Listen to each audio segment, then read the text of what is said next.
Toucan Play That Game is proudly sponsored by NiceGameShop.com, the place to go for rare and unusual Asian games.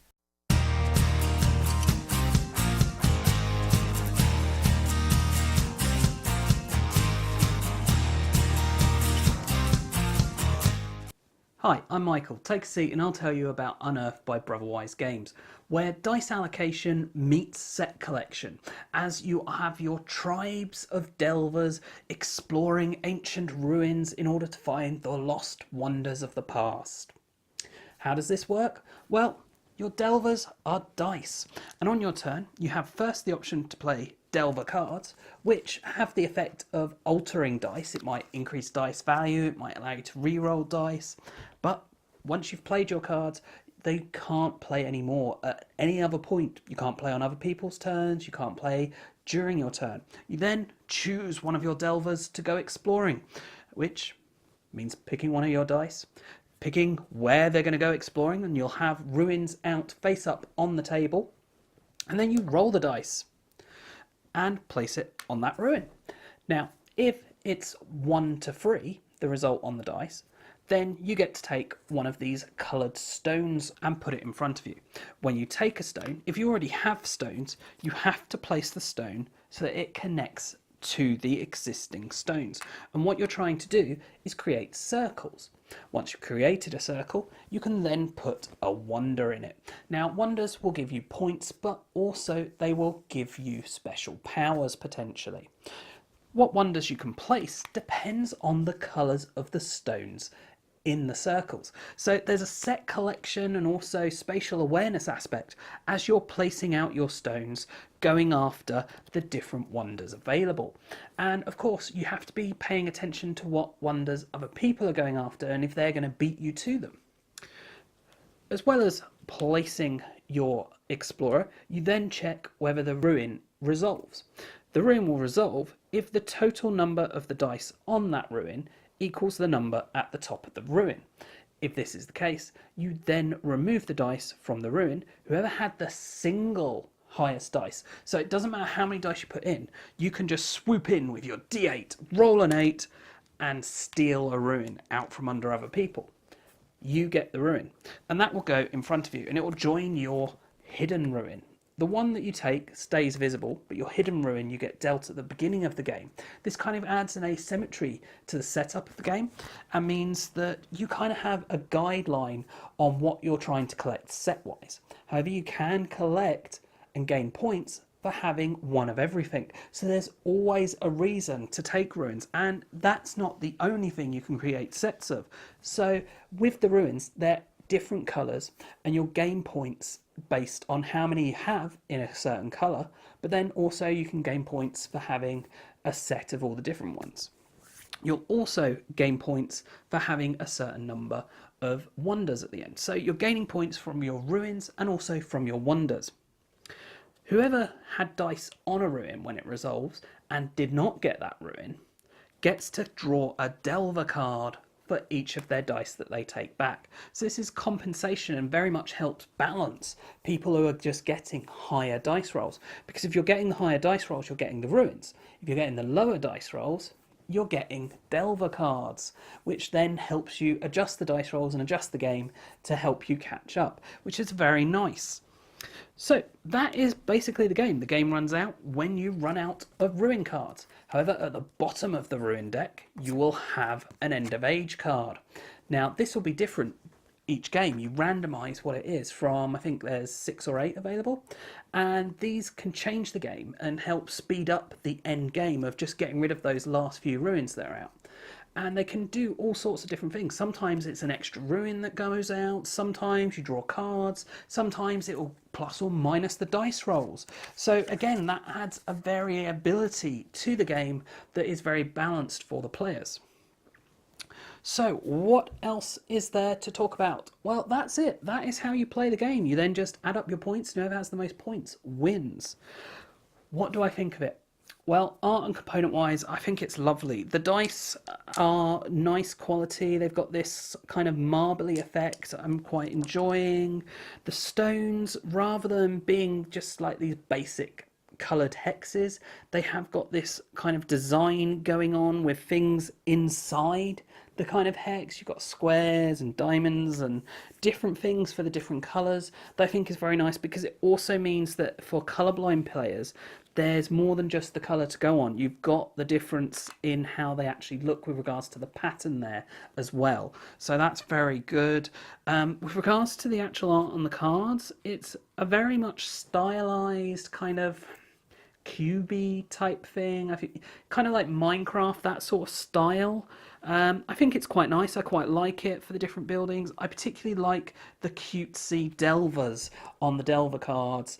The fact that their heads are roughly the shape of the dice that they're meant to be. You've got the D4 has kind of a D4 shaped head. You've got diamondy shaped head for the D8 and stuff like that. I think it's just a really nice touch. It's very sweet. I like it. Now, with regards to the actual gameplay, this is a light game. You know, there's a lot of randomness in this. You're rolling dice, you're drawing cards. Don't expect a hugely heavy strategic game. But with that said, there is a good amount you can do to mitigate that luck, and the game is designed to mitigate that luck. You see, if you're rolling really bad and rolling low, you're getting stones, and stones will help get you wonders, and wonders will get you points. If you're rolling really high, you won't get the stones, you won't get the wonders, but you'll get the ruins. So it kind of balances out. The bad place to be rolling is in that middle zone, that kind of, I'm not winning the ruin, but I'm not getting the stones. And that does happen. But again, the game balances it nicely by then giving you the Delver cards, and then you have the ability to mitigate your dice rolling and choose when to mitigate it, how to mitigate it, which cards are you going to use and when, which is giving you a good amount of choice back into the randomness of this game. And of course, you always have the choice of where do you roll. Even the choice of dice can make a difference. If you really want to get a certain coloured stone, you can use your little D4, who I call the digger, because he's very good at digging for stone, because you've got a 3 in 4 chance of getting a stone. If you want to just swoop in and steal a ruin, you use this guy, who I call the poacher, the D8, because you roll him, and if you get lucky on your roll, you roll an 8 and the card is yours. Or as I tend to do and just did, roll a 1 and go, oh. But at least you get a stone, and then you're probably going to end up getting a Delver card as well. This is what I really like about this game, that there are different routes to victory. You can go the wonders route, you can go the ruins route, you can do a bit of each, you can go heavily into one, heavily into the other. You can go after specifically wonders that will give you points, or you can go after wonders that will give you powers in order to help you get points in other ways. I think this is a lovely, fantastic game. I really do enjoy it. I think it's simple enough with the fact that on your turn, you will simply play Delver cards. Each of these cards is really clear, really self-explained. The rule book has any kind of, with regards to them interacting, it goes through all the possible interactions, which takes precedence, etc. I think that's very good. And then you roll a dice for a specific card. The game is that simple. There is not that much to think about, and I like that. I like the lightness, and I think other people will too. I think the fact that the game can be unbalanced might put people off on a first play, and the reason it can be imbalanced is because you have these starting sets. So say you start with orange. At the beginning of the game, you also remove a load of cards. Now, in this case, orange is fine because all of the orange cards are in that deck, which means they can get the full set of 5. However, this player is green. There's 1 green card in here. However, there are 3 of these like white or light purple cards. 3 out of 5. So if you'd been dealt one of those as your starting card, you're going to have a lot of trouble getting a set of that. And someone else has already got to step up on getting a full set of 5, which is a huge number of points. But that's a single game.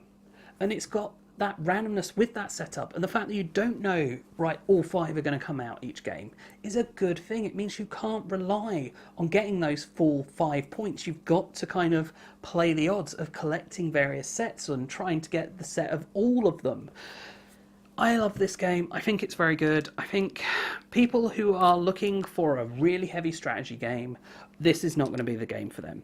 But I really enjoy the fact that this has the dice rolling, it has dice mitigation, allocation.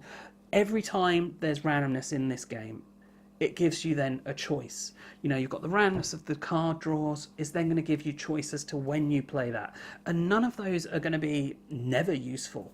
It's just a matter of waiting until they are useful. And with the stones, you're choosing where you go, what colour stone you get, what stone you place. Just so much fun to be had with this game. And I think that's an important thing to remember. The fact that you have a hidden ruin as well means that people can't just maths out who is winning. And when you take these wonders, lots of these wonders have randomized score between a certain amount and they're kept face down, so you know how well you're doing but your opponents don't, and this means that the game stays fun, that you don't know you've lost.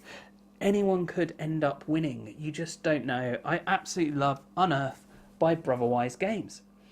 Now, with regards to scaling, that's the only thing I haven't talked about. The scaling isn't ideal in this. I think it does play very well at all the different numbers. Let me get clear on that. However, it does play differently. You see, the way it works is for 2 players, you only have 4 ruins out, and you have 5 ruins out for 3 or 4 players. What this means is 2-player is sort of comparable to 3-player with regards to how many dice are going out, how many people are taking the stones and competing after things. But then when you go up to 4 players, it's suddenly much more, right, and that ruin pops, and that ruin pops, and that ruin pops. You know, it's happening much quicker because there's more dice being put out onto a smaller area, especially comparing the 3 and 4. That's the most different play. And I don't know that there's one I prefer. I guess probably 4-player. I think the 4-player, it goes a bit quicker with the fact that the ruins do go faster, that they are popping faster. It gives more of a dynamic of the game changing quicker. And whereas in 2 and 3-player, it's possible for you to end up with dice sat on cards for quite a long time without anyone else really going there, and you having to try and do it yourself, which can be quite difficult. But I do very much enjoy it at all the different player counts. Okay, that's the last of my thoughts on Unearthed by Brotherwise Games. I do hope you enjoyed this video and found it useful. If you have, please do check out the rest of the videos on the channel as well as subscribing and sharing. And as always, thanks for watching, and bye for now.